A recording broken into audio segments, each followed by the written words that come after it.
Abakunzi bacu ba Blessed Family, twongeye kuza muri uyu mwanya kugira ngo twongere tubane mu biganiro byacu. Amazina yanjye jewe ni Betty n'umutwaro wanjye Emmanuel. Twongeye kuza rero kugira ngo twongere tubane nkuko bisanzwe tubana. Reka tutangize isengesho kugira ngo ibindi byose bize kuza mu nyuma tumaze kwiragiza Imana. Uwiteka Nyiringabo Imana yacu, turi imbere yawe muri aka kanya, dukeneye ubuntu bwawe, dukeneye neza yawe, dukeneye umwuka wera uza kutuyobora muri ibi biganiro tugiye gutangira mu ijambo ryawe ryiza, hamwe n'abakunzi bacu ba Blessed Family bari hirya no hino hatandukanye, kugira ngo twese uzuduhe umugisha, uduhane umugisha, udukomeze muri ibi bihe, kandi utwiteho nk'Imana yacu twiringiye itazadukoza isoni. Twizere yuko ibyo tugusaba byose tuba tubigusabye tubyizeye ko bidukoreye mu izina ry'Umwami wacu Yesu Kristo watubambiwe. Amen. Amen. Rero twongeye kugaruka kugira ngo twongere tuganire. Turabashimiye kuko mukomeza kudukurikira.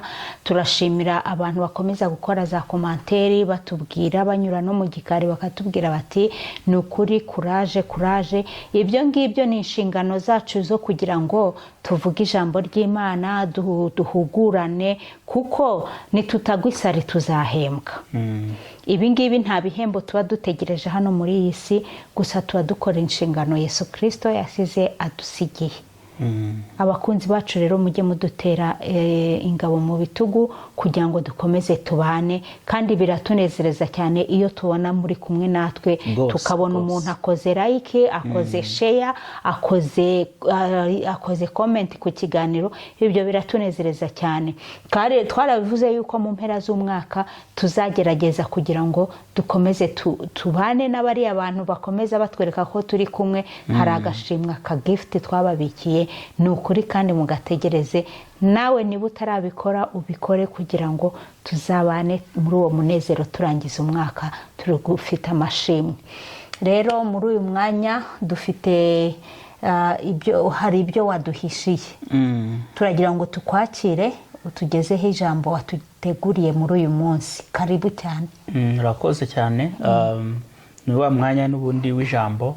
Twavuze ko tuzatugira umwanya tugahugurana mu ijambo rigufi ridatwaye umwanya wanyu muremure, kandi mu buryo bwo kugira ngo turusheho gufashwa n'iri jambo ry'Imana. Yego. Hari igihe turiganiriro ridufasha uko rikunyubaka nawe rikakubaka, tukarushaho gutyazanya nka bya byuma byisa. Yego. Reka rero twihuse dusome ijambo riri muri Yesaya ibice 60 umurongo wa 22.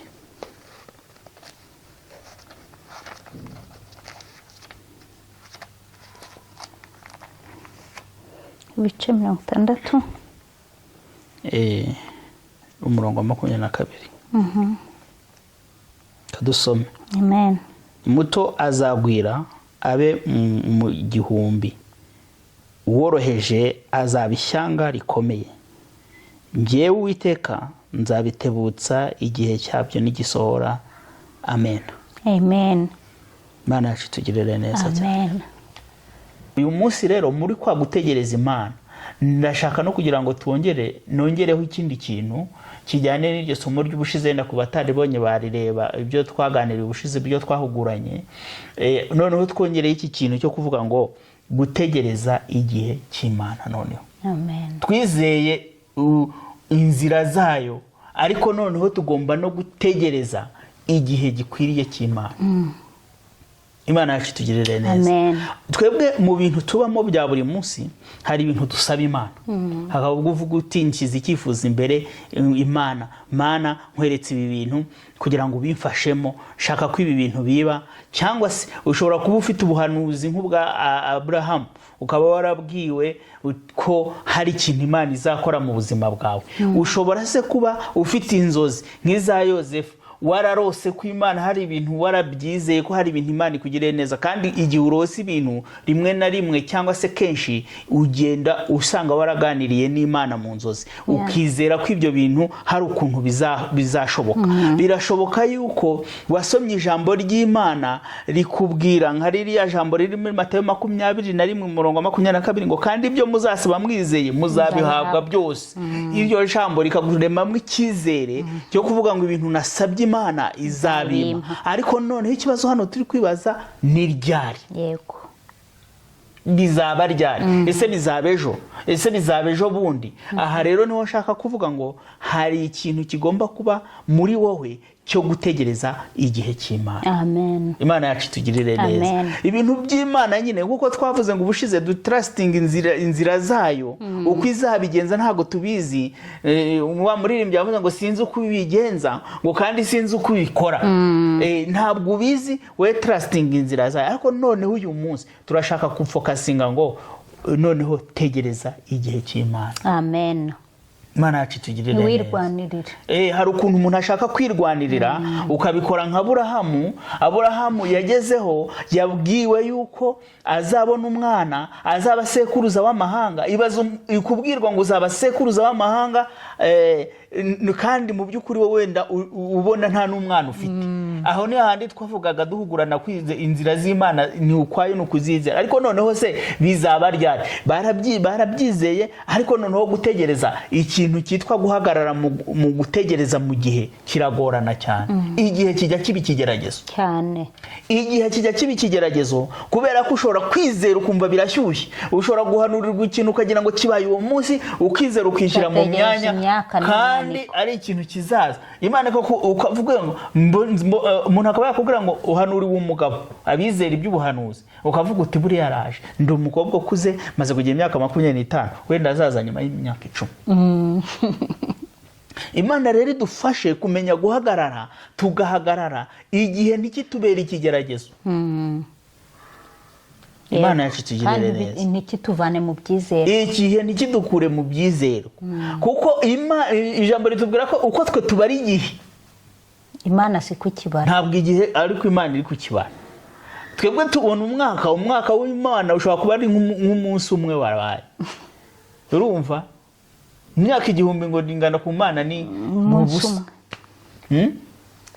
Rero Imana idufashe ntitugwe mu kigeragezo cy'igihe. Yego.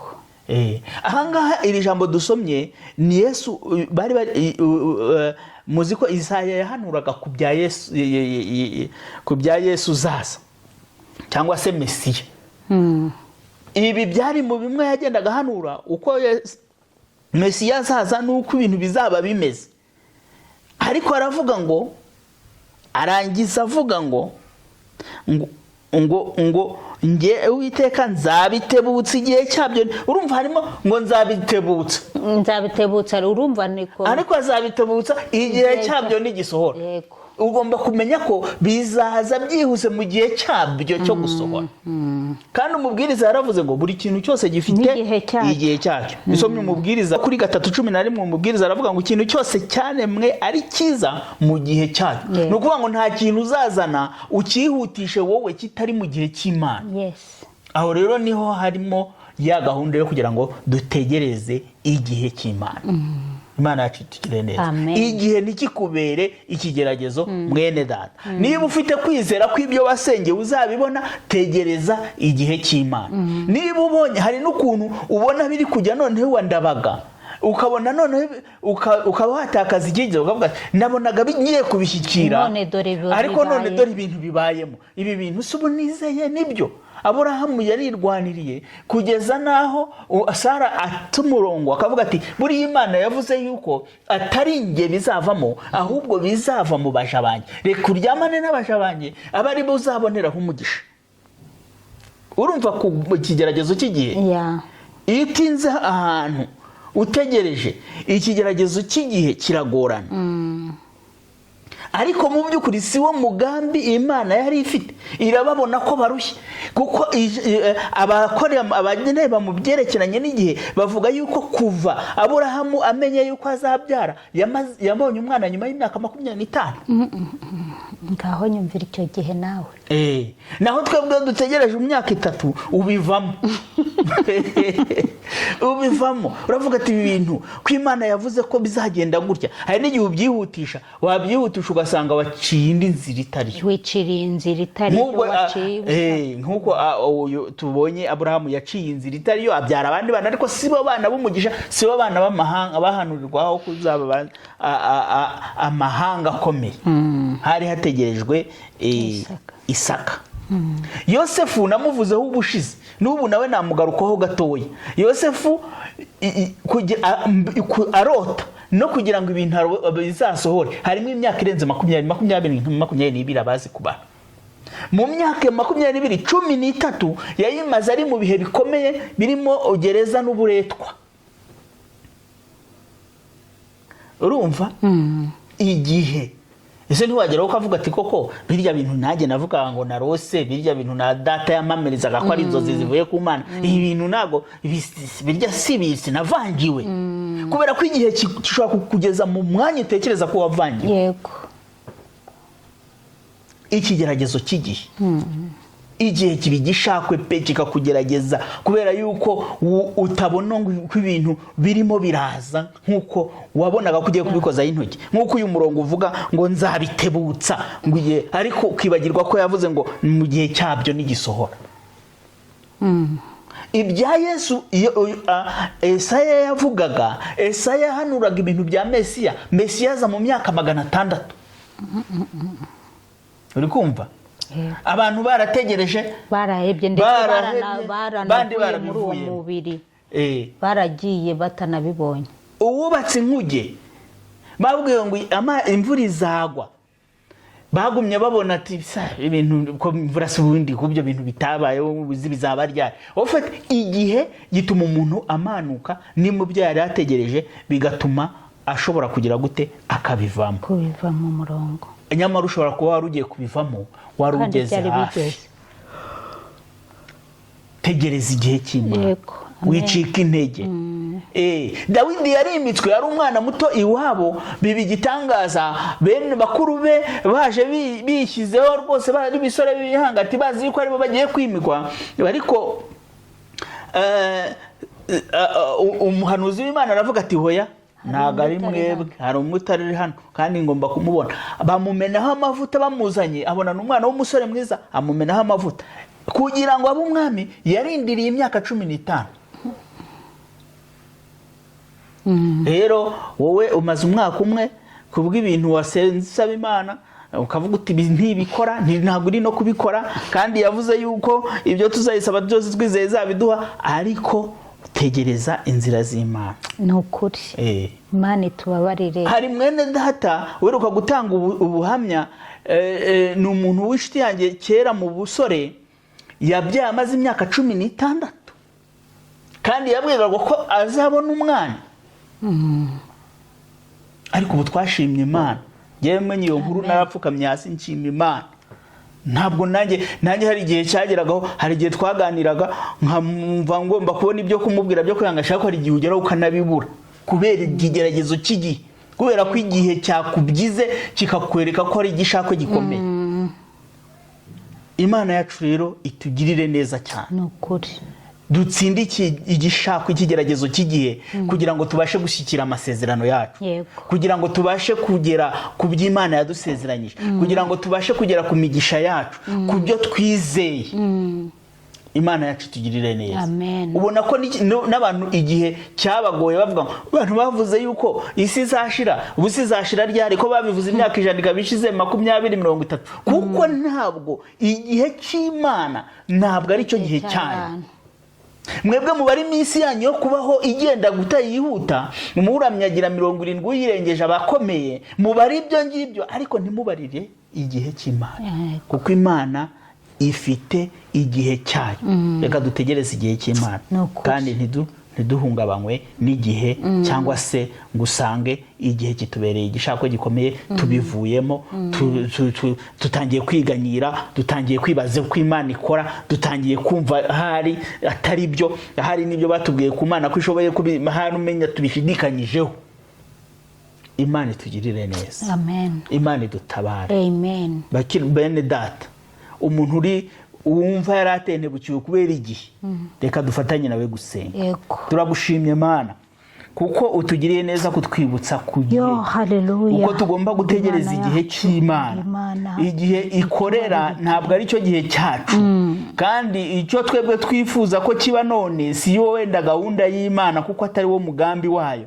Twebwe reka tumenye guhagarara neza, maze ntidutsindwe n'igihe. Dusengeye mwene data wari wumva amanukiwe, yumva igihe yategereje amasezerano kibaye kirekire, yumva rwose ahangayitse kandi atentebukiwe, kandi abona ko hari yibeshye, imyuka myinshi, amagambo menshi, ibyongorero by'umwanzi bimugezeho bishaka kumumanura. Ariko turamusabiye kugira ngo Mana wongere umuhagarike, yongere yumve ko ari we washikamyeho, kandi agumye atekereze yuko yibuke ko na Sara yabyageze ku myaka 99.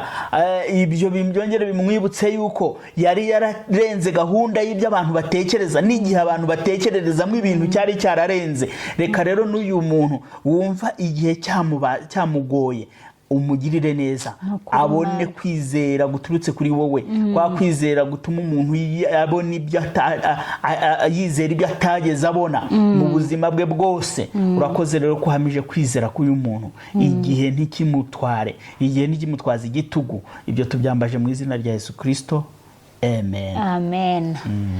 Urakoze, Imana iguha umugisha. Amen. Igihe ni ukuri, igihe cyo rwose, igihe kiraducumuza muri iyi si, kubera yuko iyo ubitekereje ukaba warahawe amasezerano mu myaka 10 yashize, ukabona ukagera ukavuga uti se ibi bintu koko timenya ari ibintu byo kwiyumvira gusa bitazabaho. Ariko mu by'ukuri bene data, twongeye twibuke yuko igihe cy'Imana si cyo gihe cy'abana b'abantu, kandi igihe cy'Imana iyo kigeze, Imana irakora kuko iba yasezeranye, kereka iyo wibwiye ibintu bitanyuze ku Uwiteka, bitavuye ku Uwiteka. Ariko reka dutegereze igihe cy'Imana, kuko igihe cyayo kigeze, mwumvishe ko birihuta cyane, bikavuduka, bikaza bigusanga. Nta hantu bizajya amasezerano yawe, nta hantu azajya. Nkunda abarokore bakunda kuvuga ngo gutinda kw'amasezerano gutuma umuntu arama. Reka rero tujye dutegereza amasezerano yacu twihanganye, ntituve muri aka gakiza, ntituve muri uyu murongo, kubera yuko ibyo igihe cy'Imana iyo kigeze, Imana irabisohoza, kandi si rimwe si kabiri Imana idusohoreje ibyo yadusezeranije. Rero bene data, Imana ibaha umugisha, kandi mukomeze muri uyu murongo, mugubwe neza. Umuntu wari utentebukiwe, niwongere ugaruke wizere yuko icyo Imana yakuvuzeho nta hantu kizajya, kuko na Yosefu mwabonye yuko ibyo byagenze neza. Murabona n'abandi bose uko bagiye babivuga, ibintu byose byagenze neza. Reka rero dukomeze tugume muri uwo murongo, kandi amahoro y'Imana akomeze abane namwe. Imana ibaha umugisha, naho ubutaha. Shalom, shalom, shalom.